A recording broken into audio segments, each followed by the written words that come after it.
Hello and welcome to Movies, Films, and Flicks. I am Mark Hoffmeyer, and joining me is a man who bought a pickup and moved to Montana after watching this movie. It's Norbert Morvan. Give me a ping, Bachelet. One ping only, please. Boss, give me one more ping, Bachelet. Oh, this movie is verified age to target. This One ping only. okay. This is your suggestion, but can I talk to you about my thoughts about this movie real quick? Because that's what we're doing Please. on the podcast. Like, it would be Please amazing do. if you said no. But Well, what are the odds? so I'm a big fan of McTiernan, and so I recently talked about Predator with John Levengood, and we had a wonderful conversation. But during the filming of that movie, you had the suit went wrong, you had Jean-Claude Van Damme, you had jungles with no foliage, so they had to dress them up. You just had a nightmare of issues. But instead of just dwelling on them and becoming angry and bitter, they made a better movie. They made an all-time classic. Then he goes to Die Hard, and Bruce Willis is working on another show. They had limited screen time with him. They did a lot of waiting, and during that time, they rewrote the script. They made it better. They added character moments. McTiernan made it better. This is his first movie where, from everything I've read, Jan de Bont, him, Baldwin, Connery, everyone who talks about this movie, Scott Glenn, they're like, this was great. This movie was great. Yeah. And so they had enough money, they had enough time, they had a great cast, they had a willing cast, and they didn't have the issues or the time or any that created a lot of time. They didn't go over budget. But then McTiernan still turned in one of the most tight, mature adult thrillers, not like adult thriller, like mature, they call it dad movies. But so what I learned about McTiernan is that some directors thrive under chaos, right? They figure it out on set. They're chaos. Other directors, I think, when they get comfortable, they make subpar movies. But here McTiernan is with three completely different films, three complete, almost classics. I would say classics. And they were made 100% made in three totally different ways with not every movie's made the same way, but he could have had chaos on all three sets. He could have had problems on all three sets. But he delivered The Hunt for Red October, on time, on budget, and it wasn't a nightmare shoot. Like it seemed from all accounts a good shoot. And then he turned out a good movie. So it just speaks for McTiernan that, like, listen, I love Last Action Hero. I love 13th Warrior. I think he's a great director. But this movie underrated films, 100%. And then I started thinking about like other submarine movies, like Crimson Tide. Listen, I love Crimson Tide, man. Like, I had the VHS. I watched it all the time. Hackman, Denzel just yelling at each other. But that movie has so much conflict and heightened Tony, it has the Tony Scott smoke in a submarine, and it's just it's very heightened, right? People pick sides, and there's turns, and there's snarls, and there's sneers. Right. Hunt for Red October is a bunch of smart people being smart, listening to reason, taking calculated risks, and just being smart people. But it's still one of the most thrilling movies I've watched it's one of the best thrillers. So it's one of the best thrillers without manufactured conflict. Like, there's conflict, but it's part of it's the book, right? But I think there's a double cross, but it's not even that bad. Like, it's not not U.S. Marshals with RDJ. Like, it's just a good movie. The fate of the world is at stake. And in what's either a great irony or the writer of the book, Tom Clancy, running out of ideas, once again, it's up to Jack Ryan to convince somebody that the Cold War enemy of the United States for decades, we have to trust this one cat that we don't know.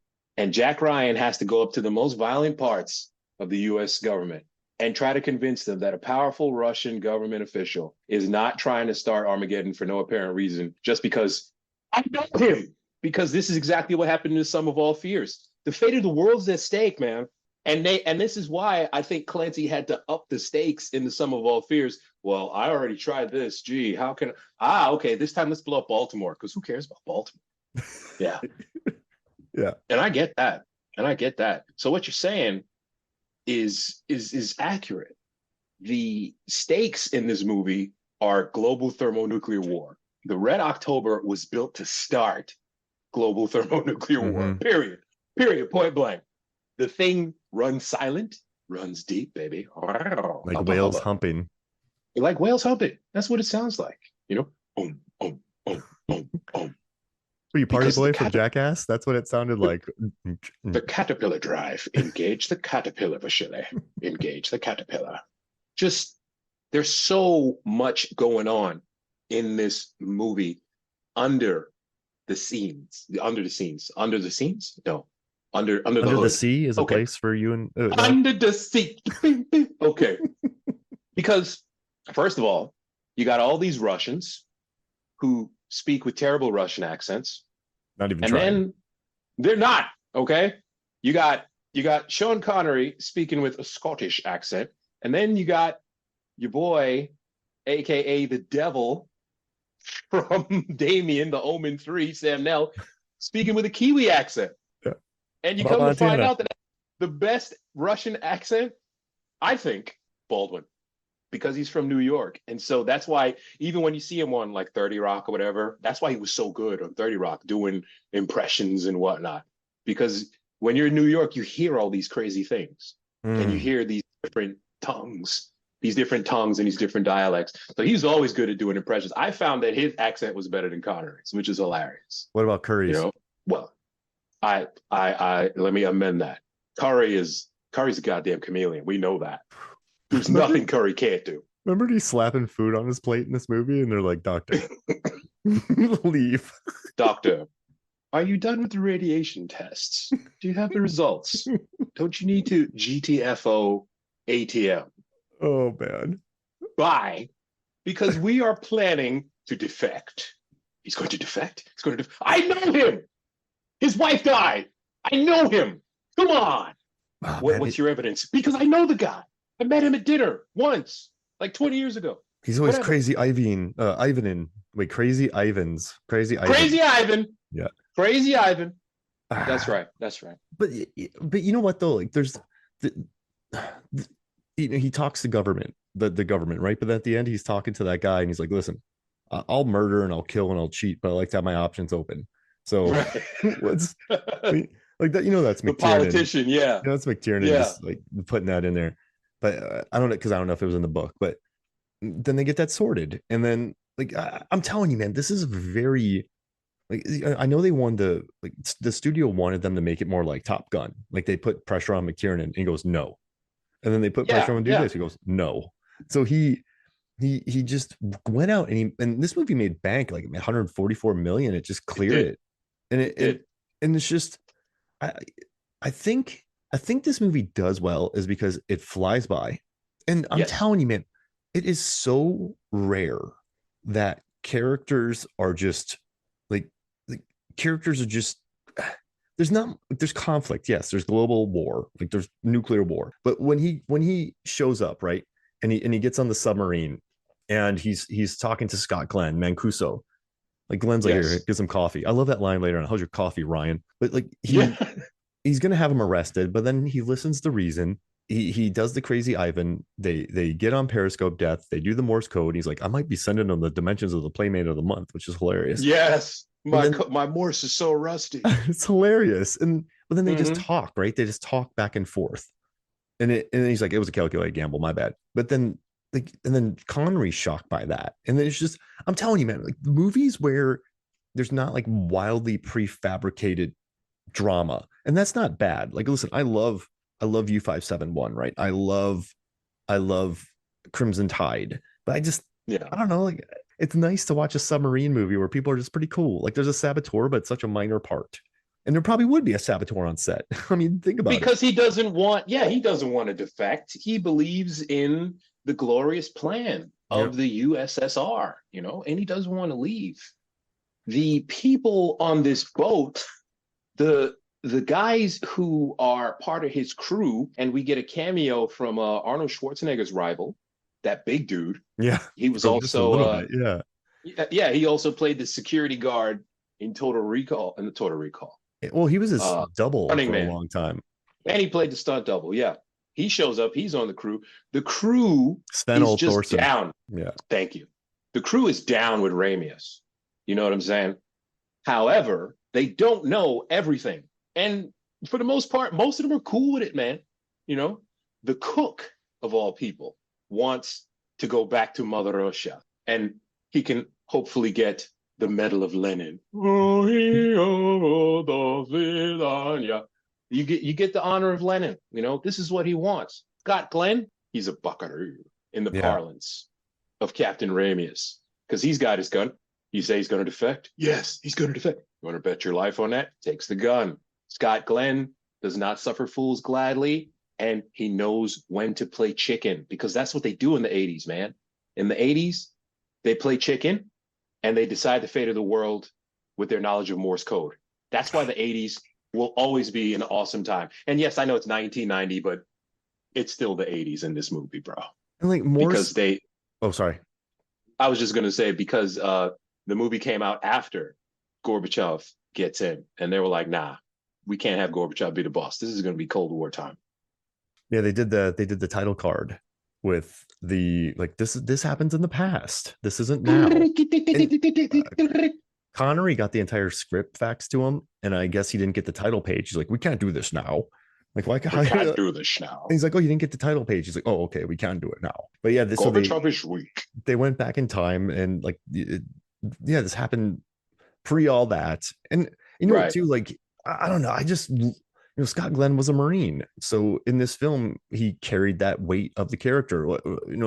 Sean Connery was in the Royal Navy before this, dude. and you just have all, like, I'm telling you, man, this is a movie that I keep repeating myself, but I don't care. I'll find what I'm trying to say eventually.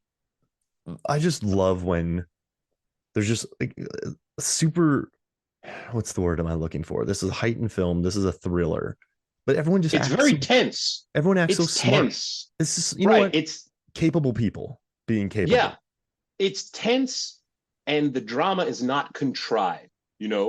Why did you leave this? Why did you leave this briefcase in the middle of the floor? I can't take it anymore. Don't worry about the captain. He's stressed out. That's how it would be written now. Mm-hmm. But in this movie, the only CGI is the bubbles. Yeah, that's it. There's no CGI in this. So they, just like Top Gun, they get to use actual military equipment because, like you said, they were hoping that it would do for the Navy what Top Gun did for the Air Force. And, beyond the question of who the hell wants to be on a submarine 6 months out of 12, right? These people, they exude that the whole time. You can't be more cramped in the submarine. No. You put a classroom of people in a mid-sized bathroom. That's being in a submarine. And do that for 6 months, And then, oh, by the way, there's a chance that you might have to fire nuclear missiles and start Armageddon. Have fun. In the Navy, come on and join your fellow men. No. And you get that great speech from Ramius too, where he's like, I spent my entire life in war and death, and the second I married my wife, I widowed her. He makes that speech about it. 40 years I've been at sea, a war at sea, a war with no battles, no monuments, only casualties. I widowed her the day I married her. Where's the Oscar for that? Yeah. Not to say he wasn't dope in The Untouchables, but Ramius conflicted. But that's why I won't win the Oscar, because it's so understated. Like Untouchables, he's big and he's great. He's great in that movie, but he's big, right? Like, right. I just watched a movie called Past Lives, which I think is incredible. And I think all the actors should be nominated, but they're so understated in it. But I don't think people understand that that's acting. Well, yeah, this is the thing, man. John Milius, aka the dude behind Conan the Barbarian, yeah, he went over the script and he definitely put some touches on this. Do you think they will let me live in Montana? I want a round American woman who cooks rabbits and a trucker RV. And in the winter, I'll move to Arizona and have 2 wives. Do you think they'll let me have 2 wives? Can you go state to state without papers? Like, he's just totally immersed in what Americans think the USSR. No papers, state to state. And doesn't he go, yes, 2 wives, definitely. That'll be enough. What a great line. And listen, rabbit, ladies and gentlemen, delicious. Tastes like chicken.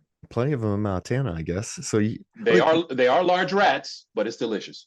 And they're talking about this, like Jan de Bont talked about this movie where, but if you look at the different submarines, you have the super futuristic sub that the Russians have, but then you also have the American sub, then you have the other sub, but they're all like red, blue, green. The color schemes are all different, and they're different enough that when you pop from submarine to submarine, you know where you're at.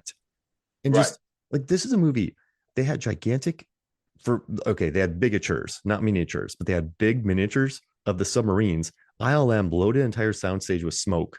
Most of these submarines are just in smoky rooms with VFX to be the bubbles. This Yeah. is Right. like, and it kind of reminds me of early Piranha stuff that Rob Boutin and that crew were doing. But yeah, they had big miniatures. I know that sounds like an oxymoron, but you should No, see they these are. things. And They just are. they You can see flooded the it. green screen in so many shots Yeah, you because it's can. 1990. And I love that McTiernan's like, yeah, it was the best it was, whatever. Like, it's Mm. fine. Yeah, it was the best we Yeah, had. absolutely. And Yeah. I think just watching how they made this movie on the big gimbal, then what, like, this that could go 45 degrees, learning about Jan de Bont, and everyone talked about, like, everyone talked about Sean Connery on set, but everyone's like, yeah, I met him and I was really afraid. But he immediately loved McTiernan because McTiernan doesn't suffer fools. Like, they None. became buddies. And at the end of the day, I guess Connery called McTiernan's son, but he's like, yeah, where I'm Oh, from, that's like a compliment. Like, you call somebody right. son, like, that's a compliment. Right.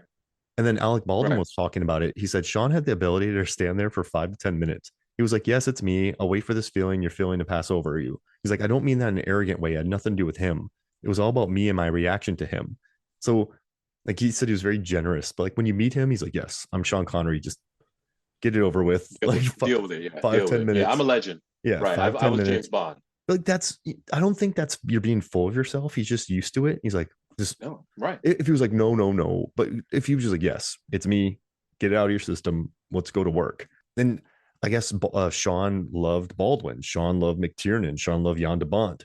And I think he just liked their working style. McTiernan was telling the story about how they were shooting Die Hard on Christmas Eve, and everybody was just bailing out, drinking coffee, just being lazy. He's like, it was only me and the Dutch Jan de Bont hanging out on set, fully in it. He's like, and I knew I loved the guy after that. And There it is. you look at the camera work here for 92, where he didn't shoot many masters here. He didn't shoot many close-ups. Like, it's a really, the camera's always moving in this movie. It's a very interesting shot film. And I guess Connery was all about that. Connery's like, yes, yes, like, new. Like, Right. we don't need master. We don't need coverage from 8 different angles. We don't need a medium, a wide, and a close-up. Like, the way this movie's shot, it's just very economical. So I guess he was just on board for all of it. Oh yeah. And Not a ton of Dutch angles, and the close-ups really heighten the feeling of, Jesus Christ, I can't move in this thing. yeah. There's no place to go. There's no place to go. I'm not claustrophobic, but you wouldn't find me on a submarine. Mm-mm. That's insane. No, I wouldn't even want to film in a submarine, on a set, Not in a at all. gimbal. No, And no, you would definitely, I would get an Oscar because I would always just be stressed out. When do I get out of here? you'd be like Leo from The Revenant, where you're just in puddle, you're just freezing, and you're literally suffering from hypothermia and getting stuff in a puddle. 100%. Yeah. Like Put it. some ice on my junk. I'm going to use it. Start the roll. Roll it. I'm using it. Use it. Oh, Blade Use Trinity. it. And I gotta say too, is someone who grew up with, I grew up with the Harrison Ford Patriot Games and Clear and Present Danger. I watched them all the time. When I was a child, I remember I used to be like, you ain't gonna make me wear a rubber, are you? Like, I would say that to people as like a 12-year-old. I didn't even know what it meant, but I learned it from Patriot Games. And then Clear and Present Danger, I think, has one of the greatest action scenes ever, where they're like, go, go, go, go, go. Like, when they won't stop. That's just electric. But like, as much as I love Harrison Ford, but I think we were talking about this beforehand. Harrison Ford's really good in it. I think he definitely channels, he turns it down low. Like, he's not uber Harrison Ford. Right. He's not weird though. Like, there's a couple moments in this movie where Baldwin, he's just squirrely. He has a couple squirrely moments. And I like Jack that. Ryan, yeah. Like, he's an analyst, he's a researcher, he's that guy, but he has some super squirrely bits. And I just like the way that he deals with people. But like, he's also not like a wimp, he's just an analyst. And it's because his background, according to the story, he's the son of a police detective and a nurse. He was a Marine. He was a stockbroker. Marine and stockbroker, stress, yeah. right? So what does he do? He becomes a history professor at the Naval Academy. No stress. Then he joins the CIA. Maybe he gets bored, but then he's an analyst. No stress. occasional field officer, and then he becomes the deputy director. He retires from the CIA after this movie, of course, and then he serves as a national security advisor and vice president, way deep into the books, before he becomes the president of the United States following a terrorist attack on the U.S. Capitol. We didn't get that far in the movies. So far, what do you have? The dude who made A Quiet Place. He's playing Jack Ryan now. Yeah, on Amazon. I haven't watched that. We had Chris Pine, but he was young Jack Ryan. Right.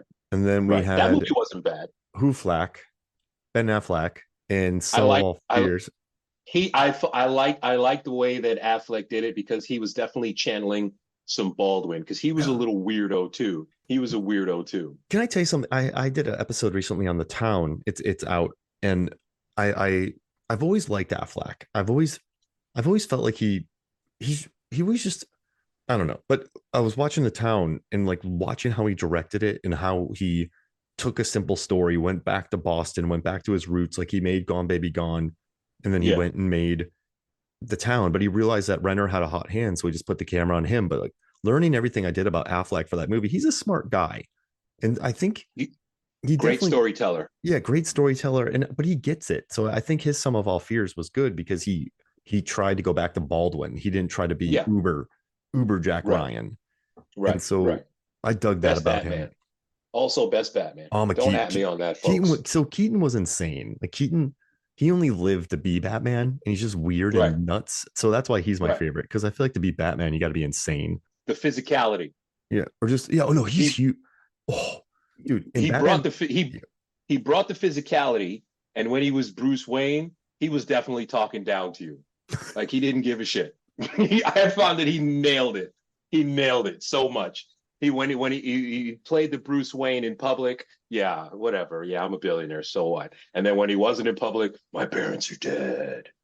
And then when he was Batman, what they did I know it's a diversion, folks, but what he did in Batman versus Superman is basically straight out of the Arkham Asylum series of video games. That fight scene where oh my God, it was perfect. I felt bad for those henchmen he was hitting, because Affleck's a big guy, and he's like 6'4". He got ripped, and he got jacked. Too. Yeah, he got jacked. And 6'4" in Hollywood is probably 6'12", 6'7", on film. Foot. Yeah, it was Batfleck. So Batfleck is dope, folks. Yeah, and he was a good Jack Ryan, absolutely. And I guess what I like about Baldwin is he just has this little kind of squirrely look about him, and I love when he drops himself into the water. I love that he's just drinking coffee. I love that he's sitting there and Glenn's like, go with him. Mancuso's like, go with him. So he's not this super gung-ho guy, but he's still capable. Like he's still a Marine. He's still, he still has that background. But I just dig that. I don't know. He's had oddity to him that I like. No, he's weird, man. When he's crawling around trying to find the saboteur, he's talking to himself. Most things in here don't react well to bullets. Yeah. Like me, I don't react well to bullets. And he's having this internal monologue out loud. And he sits there, tries to figure out, he's shaving. These people are in a submarine. We need to get them off a submarine. How do we get people off a nuclear? I've got it. Eureka. He's such a weirdo, man. He's a weirdo. And when he shows up with James Earl Jones and he's talking about the teddy bear, he's like, what's that? He's like, it's a teddy bear. But he says it in such a squirrely manner. And I just love it. Like that's what I want. Like that's what he brings to the role. And so I love that about him. Also, this movie has just such a deep bench. Like Courtney B. Vance, Jones, dude, when Jones is on, he's almost a character immediately. Like, I know when something's well written and well performed, and I know when the actor likes the performance, when they come across as like, this is when they come across fully fleshed immediately. And I think Jones 100%. Was really good. I mean, I think Sam Neill I loved in this movie. He falters a couple times, Sam Neill, but I think it's part of the performance. And I also just think like it's good though. He doesn't wait too long. He's not like officially started. Officially. Like he also does his best Russian accent when he dies. I would have liked to have seen Montana. Suddenly he becomes Russian, and then he dies. It was great. The rest of the movie he's speaking with a Kiwi accent, and suddenly he becomes Russian when he dies. It was awesome. I just it has a deep bench. I mean, I don't think it's like the deepest film possible because it's just meant to be a very good thriller. Like I It's a think, pot boiler. yeah, and there's no power dynamic struggles. There's no, Right. you and I aren't talking about Denzel versus Hackman, right? Who was right, who was wrong, Yes. and I think the world needs these movies sometimes because, and I think that's why this movie has lasted so long is because you can just sit there and watch it, and it's just good, and there's never a moment in it that just exhausts you or annoys you because people are so dumb Right. or there's a double Right. cross or like, oh, this is that scene, like I got to look forward to that scene. It's one of those there's a clear good guy, there's a clear bad guy. And he has some obstacles to achieve to defeat the bad guy to achieve his goals. It's a very straightforward, simple pot boiler. It's not the fastest movie in the world, but it's always tense. It's Mhm. always tense. And It keeps that tension. there's nothing in it that takes you out of it, and that's why it plays so quickly. I think the like okay, this is the difference between a good like so I watched Thor Love and Thunder, and I swear to you, man, I thought it was 2 hours and 40 minutes, and it's under 2 hours. I remember I walked out of the It's theater and long. I walked out It's of the long, theater. bro. I was like, that was only 2 hours because the humor, like it drags it to a halt. The movie It was a stops lot. so many times, and you feel that weight. But then there's movies that like this one that are 2 hours and they fly by, and not a lot happens. There's no big bang explosions. There's not a lot of fisticuffs. I mean, Connery does kill a dude. Who had How it did he coming? kill that dude? He's This is what I Connery. was trying to He's understand. got meaty What hands. Okay, so he smashed his head on the table and he Yeah, broke his neck or he yeah. crushed his windpipe. This is what I'm trying to understand. I think he snapped his neck because he just slammed him. I mean, Okay. he's Sean Connery. He's got the beefy I, hands. I guess you're right. Continue, my friend. And but like there's nothing takes you out of it. You can just sit here and watch it and you never go or you never go or Right. you just watch it and that's why it flies by. The like you watch a movie like the best long movies are the ones that just you can immerse yourselves in and you don't even feel it anymore. And Exactly. I think that's where people get the difference wrong between, oh, not another long movie. It's not it's not a long movie. It's just it's only a long movie if it's not if it takes you out of it or it's not edited well or there's things that you think about that take you from the experience, then you feel the length. This movie doesn't have that because it's just so Not at all. beautifully made. It's well done, man. My favorite thing about this is, right? Red October, most advanced submarine ever made. The Typhoon class and all of the other submarines, this is peak modern technology. How do we find out about the Red October? Blurry ass pictures with an old people magnifying glass to, oh, are those doors? Yeah, those are Yeah. doors, right? We got satellites that can see things from outer space and measure heat blooms. And when we have to do the timing for the canyon, we're using 1800s math wheels to do Yeah. calculations. How is there no camera on this thing, man? I keep every time, you know what I mean? And I guess it's because we live in the 21st century now and there are literally cameras everywhere.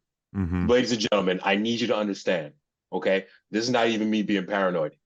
When you enter city center or your job or McDonald's or whatever, you are being recorded.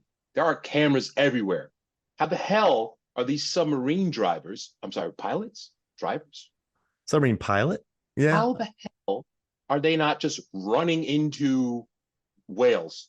I mean, yes, sonar. I understand sonar. Damn it, there's no windows. You can't see, Lawrence. And bong, bong. I've played video games, where the controller shakes when you're getting closer to something. Is this what we're relying on? The technology has always fascinated me with these submarine movies. And I only like two submarine movies, I'll be honest with you. This one and Crimson Tide. U-571, fall asleep. Das Boat, fall asleep. And I don't know why. Not a But submariner. this, Like they knew that they were Submariner. they knew when they were 20 feet away. It's got to be the ping, the Yeah. sound, and I mean that's what you get your training on, right? You get that sonar, like, but it's nuts the technology these things have, and Right? but like that's a trade. Like these Yeah. people in this movie are just very good at what they do. I mean, Jones is very good at what he does. So it's Bro, he was in SoCal studying for this. What's your major? mhm. You know what I mean? What is your major? Radar technician, man. You get a master's degree in ping.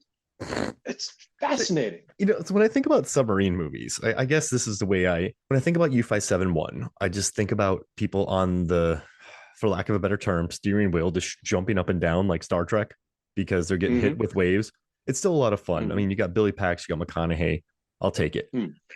But then you get Crimson Tide, and I just have a sneer from Gene Hackman on my face, and then a sneer from probably James Gandolfini, and then even Viggo Mortensen sneering. Just a lot of sneers. It's just Crimson Tide is tense. It's more tense than this. Yeah, because it wants to be from Harlem, right? It wants to be, but Denzel's from Harlem. He's not backing down. And Gene Hackman, old school, he's not backing. And oh, by the way, we have to launch a nuclear missile, probably. What? I love that movie, man. Well, no, listen, and I don't want you to think I'm hating on it when I talk about these two. I know you're not. I know you're not. I just think I'm very impressed by movies that become successful by not going the Michael Bay route, which is fine. Right. Not Michael Bay, the Bruckheimer route. No, I know what you mean. Explosions and boobs and explosions. Listen, like I love Tony Scott, right? Like I think he's incredible. But like for me, it's just like Unstoppable. I think is a very good movie, like with people making very practical decisions, and that did well. Right. Like I love movies that don't need the heightened drama to make bank and be successful. Like that's when you know it's a good movie. Now, I don't think these movies are ever going to be looked at as classics, but I do think there's an art to telling a story like this, and that's why these are so rare nowadays. And, and like I think my favorite submarine scene of all time is Life Aquatic, when he's like, "I hope he remembers me," or "I wonder if he remembers me." I almost tear up every single time, man. I'm doing an episode coming up soon on Deep Star 6. You and I have talked about Leviathan, but that's not really a submarine movie. But no. It's still under the sea. Down Periscope. That movie. Yeah, I watched Down Periscope as a kid because there's nothing serious about it. So if you're bummed out, you just put it on. You're like, oh, I'm just watching Kelsey Grammer being an idiot. But I don't know, man. This is a movie that it's so McTiernan. It's so, I don't know, and I like that because of it. And Jan de Bont's camera work in this movie, beautiful. It's gorgeous work. And also, I think it's probably okay. I would say it's between Top Gun Maverick and Deep Star 6 when it comes to blinking lights and pushing buttons in movies. Blinking and twirling and blinking and flashing and blinking. Top Gun Maverick's button pushing is some of the best because you watch a Star Wars. And I swear to you, you got to flip your switches. They're flipping switches for 45 seconds, Norbert. And you're like, they're not even looking, and they're flipping switches. And you're like, what is what's that switch for? Is that like the heat, the seat heat? Like, what do you? The vertical thrust. It's the vertical thrust. Everyone's just going. You don't even know what that is. But then you watch Top Gun Maverick, and every button that they press is probably real.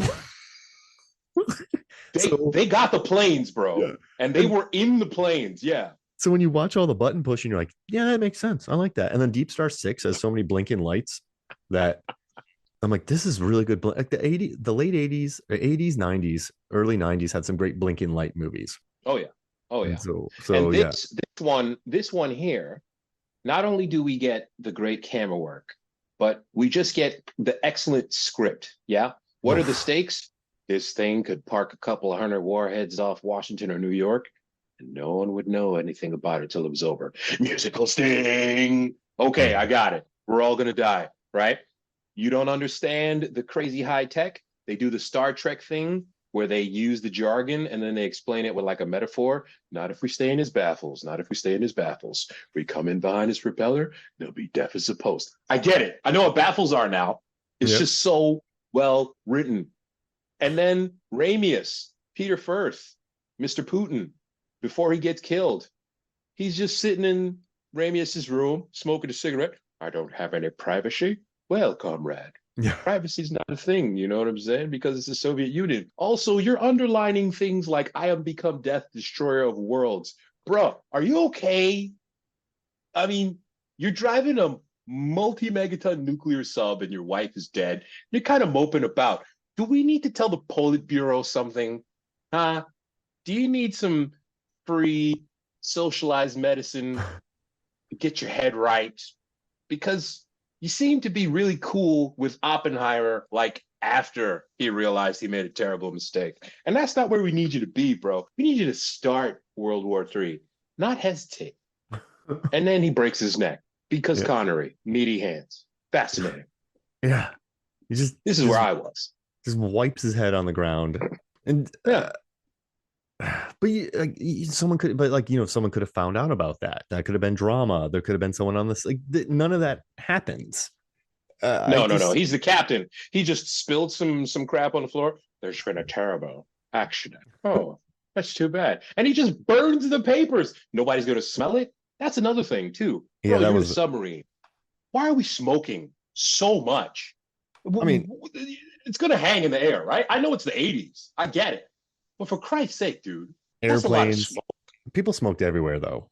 Yeah. But he's having dinner with the guys who are going to defect with him. There's 8 people in that box, bro. 4 of them are smoking at the same time while he's trying to eat dinner.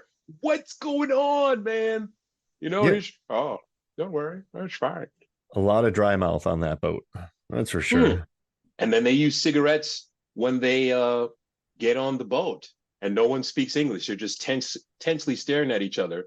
And the engineer, Baldwin's like, "Can I have a cigarette?" But he doesn't say anything. He just puts his fingers up to his lips like, let's have a smoke.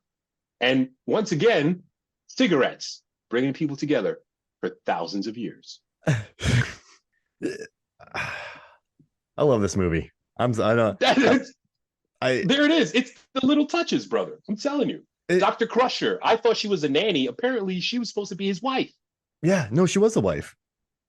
I thought it was a nanny because she was like Mrs. What's her name? Yeah, is that the name of the doll? People were not happy about that, I guess, but whatever, it's fine. I love she's Dr. in it Crusher. she's in it for so little. And I love too, like, you killed us, you arrogant ass.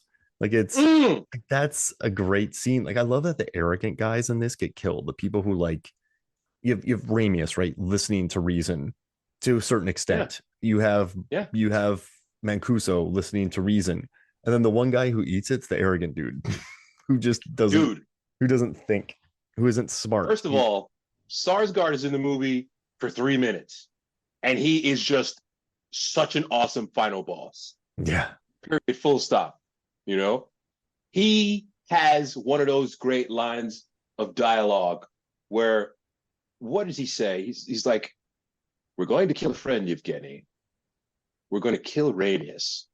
And my earlier thing of smoking a cigarette, the man is just blowing smoke in everybody's face, lighting cigarettes, just dropping the butts on the deck, stepping on them like it's outside. He is the boss.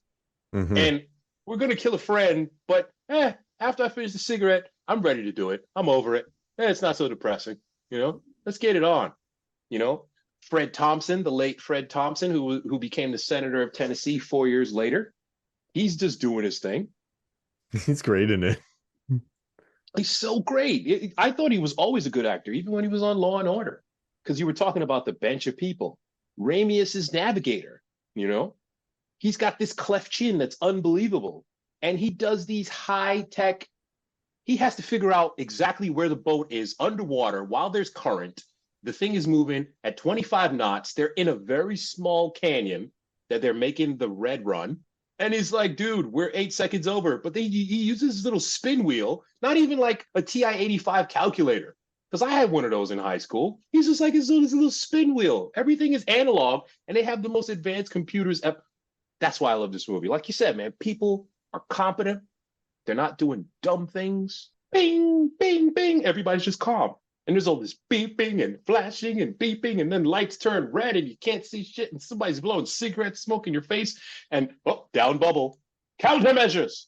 How can you not love this movie? And then, like, I hope she flies, and then, like, the submarine just pops out of the air. It's just that dude's the coolest. It's just it's kind of tough to talk about too, because like we could, the political angle, but it's so straightforward. And so I think the reason I wanted to cover this mainly is because I think a bunch of really good filmmakers got together, made a movie without a lot of background issues, and just made a very mature, cool movie that succeeded. 100%. And like 100%. I mean, there are tropes, of course, like, yeah, the world's gonna end, blah blah blah. But Yeah. it's not overly, it's not that bad. Like there's no Die Hard with a Vengeance bombers. There's no sure, some nukes might get launched, but there's no character that's mustache twirling. There's No, no, no, no, no, no. the political game. Sarsgaard. Yeah, that's true. Sarsgaard towards the But I mustache. mean, if you think about it, he's trying to kill a guy who's gone rogue. Like he knows it. Like Yeah. so like he's a jerk, but also in his role, is he the bad? Does that make sense? Like He's following orders. yes, Right. He's exactly. following orders. And he does make a point of saying, we're going to kill a friend, Yevgeny. We're going to kill Ramius. He makes a point. And Ramius did kind of rub their faces in it. Yeah. Not only does he steal the most advanced submarine on Earth, he writes a defection note and gives it to his father-in-law, Yeah. who happens to be one of the biggest political people in Russia. That's just a giant middle finger to everything. All right. It's his father-in-law. His wife died. Yeah, that's his father-in-law, bro. You ain't had to do that, you know? Mm-hmm. But that's okay, man, because I know their tactics. I know their tactics. The caterpillar drive. He's like, y'all are morons. I'm Ramius, dude. I'm about to go fishing in Montana. I feel bad for Sam Neill. But as soon as Sam Neill started talking about getting a wife with two trucks and moving to, oh yeah, I was like, he's dead. Oh yeah, he's on the USS I Love You. Absolutely. But like, so there's a movie I love called Miracle with Kurt Russell, and I think it's another movie that's very similar to this. Ice hockey. Yeah, and like they beat the Russians, and I didn't mean to go there, but that's what happened in the movie and real life. There's a scene where Kurt Russell is like going next, or again, and Noah Emmerich is doing that thing with the whistle, like I'm not going to blow it, and then Kurt Russell's like again, and he's like blow the whistle, and then he blows the whistle, then he's like again, and he won't blow the whistle. You know what I mean? Like blow the whistle, and the guy's like I'm not going to blow the whistle. Like there's none of that in this. Right? No, not at all. Not at all. Not at all. There's no blow the whistle. Vasily is into meaty girls, and he specifically says he wants a round American woman. You know what I'm saying? So it's sad when Vasily gets shot. And that's another thing that we shouldn't be doing on boats. Number one is smoking. Number two, firing guns on a submarine. Not so much. Yeah. Some things you don't want to hit in here. Right. Number three, just ripping things out to sabotage. Just ripping. They ripped the caterpillar thing out of the wall, man. Like just these are brave, like you said, they're competent people. Because if I'm going to do sabotage, what am I going to do? Maybe I'm going to like break a light or something like that, or like pour coffee on a system that's not so important. This dude just ripped something out, and just the engineer finds it. Oh, well, this is what's broken. Clearly, it's all frayed with wires and whatnot. These are just brave madmen. Mm-hmm. Another thing we need to do, countermeasures, bro. How many countermeasures do you get? I used to play Tomcat Alley on Sega CD, where it was basically like Top Gun with full motion video. And when the missile is fired at you, you press the countermeasures button, but you only had like 4. So I tried to figure out how many countermeasures do you get? I didn't get an exact answer, but there are 4 types of torpedo countermeasures: maskers, jammers, decoys, and anti-torpedo devices. The decoys are the thing that they kept using, the spinning, right? The jammer, I guess that wouldn't be necessary because, like they said, you fire the torpedo and there's a safety, so it doesn't activate until it gets to a certain range. You can't jam that. How do you survive, bro? Basically, is what I'm saying. I would be terrified to be in a submarine, even with all the training and whatnot.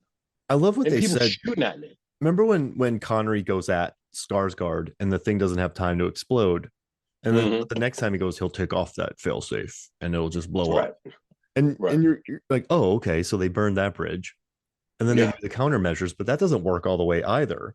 And then they got to use then they have to submerge, and then they use like the missile to come back and hit Stellan with some countermeasures. Like when that one submarine admiral comes up and like breaks it, like the missile goes in between them. The Dallas, the most gangster move ever. And then they just go up and blow up Stellan. So you don't have any more of those. No. And this is the thing. I just mentioned 4 types of countermeasures. Like that thing only worked once. Like you can't do it. You can't do that again. Okay. If you try it again, you might whoosh. You might be gone, brother. Mm-hmm. And so what do you have to do? You have to rely on another 80s trope. We already did 80s trope, Morse code saves the world. Second 80s trope, playing chicken, because that's how they dodge the missiles, playing chicken. And then that's how eventually they make the idiot, the torpedo. Torpedo is an underwater missile, ladies and gentlemen. That's how they make the torpedo eventually go back and destroy Skarsgård. Skarsgård? Skarsgård. He's on Skarsgård. Stellan Skarsgård. Rakishly handsome. Because there's Peter Sarsgaard and then there's Stellan Skarsgård. Right. Stellan Skarsgård, just rakishly handsome, like not afraid to do frontal nudity in a film. Nope. Just a cool guy, man. Those Swedes, man, they'll just show whatever. They'll just do it, man. Give me a cigarette and a beer. Let's shoot this thing. And I love when they play chicken, though. They even make a joke about it. Like, yeah, we're playing chicken. And then when they do Morse code, they're like, oh, my Morse code's not even that good. So you're going back to tropes, but then they both they acknowledge both of them. Some nice lamp shading, yeah. Because at least they're like, hey, well, this might be the playmate. But that joke's funny though when he says that. Like when you think, I mean, it's 80s, so like it's popular, and then when he says it, it's just so Scott Glenny. Like I think in someone else's, like if someone else said it, it might not work. But when Scott Glenn says it, you're like, oh, that's funny. Like that's cool. I dig how he does that. It is. And then here's another question for you.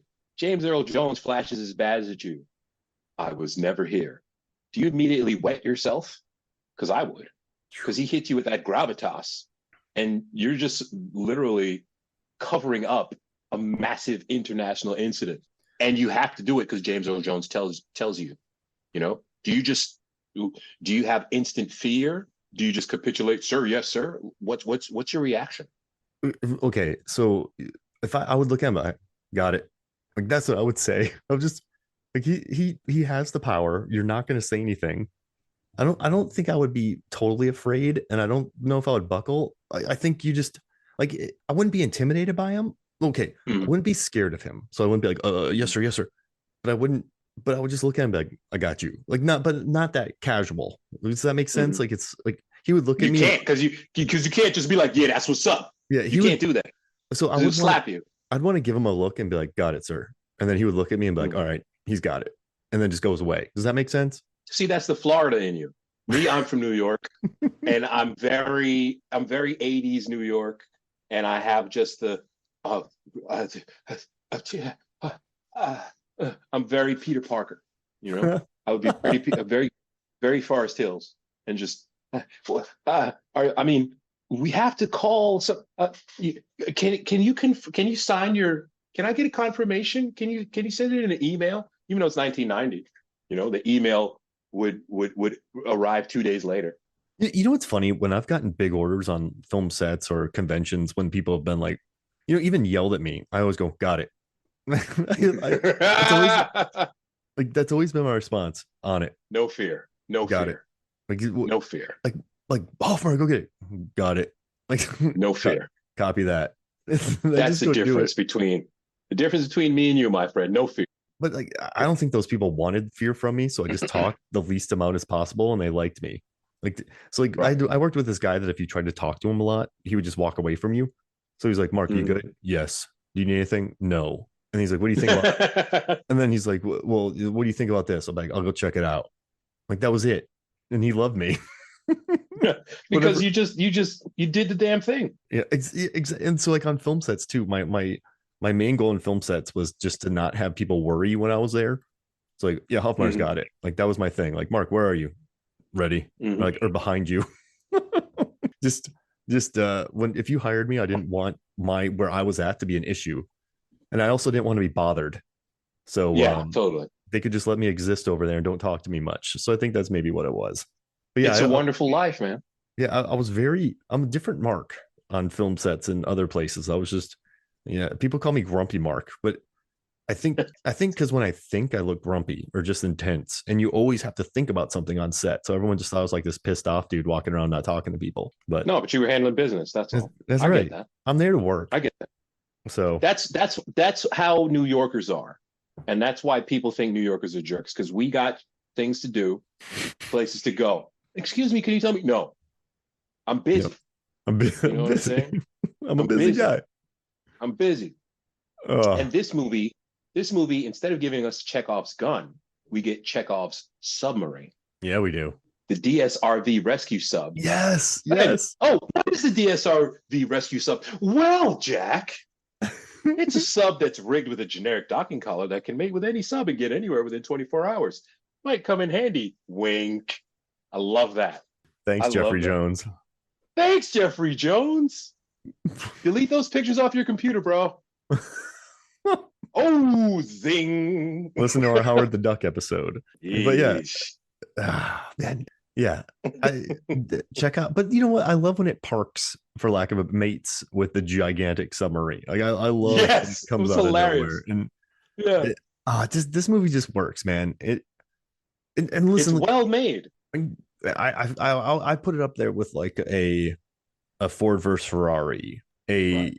a like, you know, the town I think is good, but it has the whole relationship thing and blah blah blah. Like, this has none of that, so it's just nice to watch this refreshing flick. So hey, can we do something real quick before we get out of here? Let's do a What do you need, brother? 1990s. You love thrillers. You love thrillers, and you love. Yes, sir. I feel like you love 90s thrillers and 80s thrillers. Yes, sir. But since this started in 1990, let's do a thriller draft. 1990s thriller draft. Sir, yes, sir. So I'll give you first. Got it. Got it. See how that feels? Got it. Got it. Yeah, you gotta say it with a real flat thing. Got it. Oh, all right. A flat affect. Yeah. Okay. Got it. Oh man, I would be in meetings and like, so I had to open the entire show floor, and he would be going long, and I would just get up and walk out. But it wasn't like being a brat. I'm like, I have a show floor to open. I got work. Yeah. But he made me sit in the front row, and I hated it. Like, I was a brat. All right, what's your first pick? First pick is this movie. Period. Oh, okay. I like that. The Hunt for Red. All right, so I think my favorite thriller of the 90s is A Simple Plan. Ooh, that movie's real dark, man. Dude, and like, I think it's a thriller. And I think Billy Bob Thornton should have won the Oscar for that role. I think Fonda's amazing. Bill Paxton's great as always. Yeah. So I gotta go Simple Plan. Okay. Next one. Yeah. Crimson Tide. You love your submarine 1995. Bro. Right. Not even just submarine thrillers. That one. That's the best movie on a submarine. At me. Okay. Let's see. Is this considered boat? All right. Well, I'm gonna go with another Bill Paxton movie, and I'm gonna take One False Move. Okay. Have you seen One False Move? I don't know that one. Carl Franklin directed it. Let me Google it. It's Bill Paxton, Billy Bob Thornton, Michael Beach, Deep Blue Seas 2, Michael Beach. I'm gonna get on that. Yeah, you got it. I just bought the Criterion Blu-ray. Yeah, One False Move. All right, so you got the third pick. What's your third pick? Okay, my third pick, 7. What's in the box? Oh yeah, that's a good one. What's in the box? What a movie. What a thriller. I guess for my pick, I'm going to take Breakdown, the Kurt Russell film. I didn't like it when I first watched it, but going back and watch it again, I really admire it. So I'm going to take that Breakdown as my number 3rd pick. Okay. What are you going to do number next? 4? Yeah. Number 4, my friend. I'm going to take it back to one of our classic episodes. Cube. Oh, that's the Cube. Wait, you got to do it. Cube. I might release that as an MFF classic episode because bro, that was a good time right there. Dude, that was so much fun. Man, there were so many thrillers. Like, remember like The Juror, like all those movies. There are so many of those kind of films. But I think I will I had a good one. I'll take The Game. I mean, The Game is really perfect. I like thriller. Michael Douglas, right? Yeah. He was like a rich jerk. So we have 2 Fincher movies in here now. Nice. All right, so you get the 5th one. I'm going to go all the way to the left on this one. Virtuosity. I love that movie. I don't care what anyone says. It's Denzel versus Russell Crowe. That's not a bad movie anywhere. Period. Full stop. I dig that movie. Just that sentence. Denzel versus Russell Crowe. You had me. And he's in it too. Like Russell Crowe's in it in that movie. He goes for it. he's a psycho. Yeah, absolutely. Oh man. He's in it. So funny. And it's such a funny movie. Denzel wears some funny outfits that I kind of love. And he gets dreads. Yeah. He has like that cop uniform. He just right, so I don't know. I kind of want unlawful entry with Kurt Russell, but they're sleeping with the enemy. That's really good. There's single white female. Mm-hmm. There's Cape Fear. Cape Fear. You gotta go Cape Fear. Kiss the girl, like copycat. Like, oh, kiss the the girls in Copycat. Color of Night. There's so many good ones. But this stinks. Fallen. I'm gonna take Lost Highway because that movie just like really hurt me watching it as a kid. This is what I'm saying. You got to go all the way to the left sometimes, man. That's why I pick Virtuosity. You know, because no one expects the Spanish Inquisition, man. So you have Hunt for Red October, Crimson Tide, 7, Cube, Virtuosity. I have Simple Plan, One False Move, Break Down the Game, and Lost Highway. And real quick, I asked the people, the MFF followers on Facebook, to answer some questions for me. I said, what's your favorite submarine movie? What makes John McTiernan movies so good? What's your favorite thriller? Dylan Field says Life Aquatic. And he also said, he's efficient, no muss, no fuss, just solid action. And then Dylan put hard to define the genre, but he said he's going to stick with Predator and call that a thriller. Aaron Newworth said, not wrong. The Life Aquatic, but he's like, that's not really about the sub. He's like, and I'm not watching Das Boot over and over, so I'll say Crimson Tide. And then about McTiernan, he goes, he knows how to deliver kick-ass action with this sense of scale. Plus, he wrangled a bunch of tough guys together to make the only good Expendables movie, Predator. So we'll always get a pass from Miller, from me. And then he said the greatest thriller of the 90s is the video for Thriller. Znani Boetes, her favorite sub movie is Das Boot. And she thinks, I think he gets chemistry between characters really well. His characters in general are pretty dynamic and play really well off of each other. And she loves Mulholland Drive as her thrill. But she also said Drive, Gone Girl, Parasite, Psycho, Fargo. Too many to pick just one.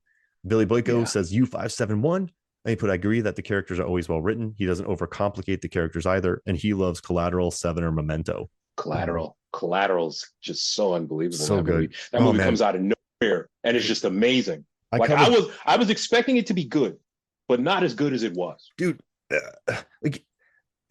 so I covered on MFF and I've watched it a bunch. Jamie Foxx should have won his Oscar for that, not Ray. Tom Cruise is incredible in it. And I think Jada Pinkett Smith, when she arrives in the film, you like her already. You immediately like her. The cinematography, the action, it's perfection. Let's see. Then we have classic American movies. He wrote U571. Then he put Predator, although Last Action Hero is pretty darn good. And he loves Insomnia. Now, that's both of them are good. Yeah, the really original good. And the remake. Oh, and then he said also Seven and Frailty. He loves. And then Ryan, we're going to cover Frailty soon. I'm excited. Ryan Gross said Ice Station Zebra, U571 or below, and he likes Copycat for thrillers. Andy Golding loves he let George Do It, aka To Hell with Hitler, 1940 movie. And his favorite thriller is Safety Last, which I love. Jesse Deal says Hunt for Red October is his favorite, but he does like Crimson Tide a lot. And then he somehow avoids too many romantic tropes. He's like Die Hard, 13th Warrior, Predator, all somehow avoided a love interest plot line. Then and then he really likes Hannah and the Fugitive with The Fugitive. Joe Ross, he likes Das Boot or Crimson Tide. And then he puts, I think it's a mix of action with the sense of a thriller. And he's like, can we talk about how good and underrated 13th Warrior is? Yes, please. Classic movie. Listen to the episode. It's really good. The production design. And then he put, that's way too big of a question, but he loves Seven or The Game for thrillers. And I just want to say something that I've been thinking about. So I'm writing this article will already be out by the time I release this episode, but I'm writing about Predator. And for The Ringer. And I've been thinking about Predator. And I think a lot of people talk about the movie for its like machismo and the muscles and the biceps and the high five with the biceps. And everyone talks about all the ego and the male, memes, the male ego and like the physicality and the testosterone. But if you think about it, Bill Duke, Schwarzenegger, Carl Weathers, all these guys signed up to do a movie where they get absolutely shellacked by an alien. So you have this whole thing where you're like, beefy testosterone, but each one of these men signed on for a film where their arms get blown off, where their heads get blown up, where Arnold Schwarzenegger basically becomes a final girl who has to set traps to win. He becomes Nancy Thompson from Nightmare on Elm Street. So I think one of the most maybe one of the more underappreciated things about Predator is that you have all the testosterone, but you play that so hard and then they just get wiped out. So all these men Yeah. who took these roles signed on to get killed easily by an alien. So it really does mess with sort of expectations and tropes. The tropes. Yeah. I don't think that's something it's gotten enough credit for. Like, you set up That's these true. super burly men, but all of them knew they were going to die easily. Yeah. And there's a certain 100%. selflessness to that I really like. Mhm. So yeah, I just I want to would think about say, that. I would say two things. Number one, that note that your listener gave, where it was the best version of the Expendables, that's 100% accurate. And number two, these guys have souls and feelings. They're basically mercenaries. Yeah, Mhm. they're murderers. Okay, 100%. But Schwarzenegger, I don't do this type of work. You know, he's not just, he wants to believe that he's doing it for a reason. Dylan, he wants to climb the corporate ladder. He's got definite motivation. The rest of the team, absolutely, they will follow Schwarzenegger to the death. Mhm. But Billy and Jesse the Body and Bill Duke, especially the chemistry between Bill Duke and Jesse the Body, Yeah. those dudes are brothers. Yeah, they are. You can Those dudes, feel it. those dudes are bros, man. They have a real history behind them, and it's barely spoken about.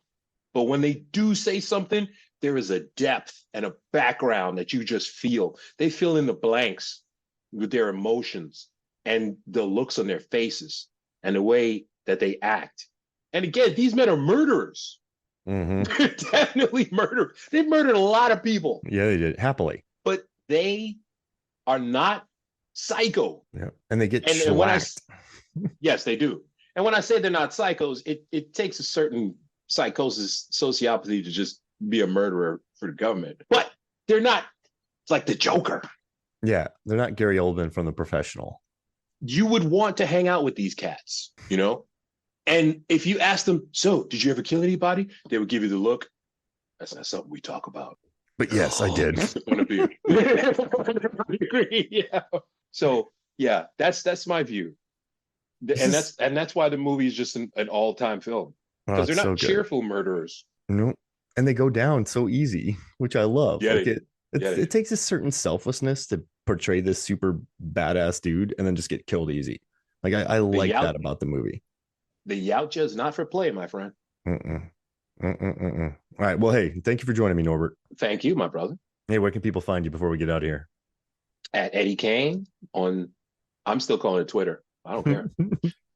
Norbert O'Morvan on the Instagram. Yeah, you can find me out there, and Norbert Morvan on SoundCloud. Love it, dude. Well, thank you for recommending this movie, and thank you for talking about it with me. No problem, my brother. So for me, Mark Hoffmeyer, for Norbert Morvan, this is Movie Source of Flicks. We'll see you next week.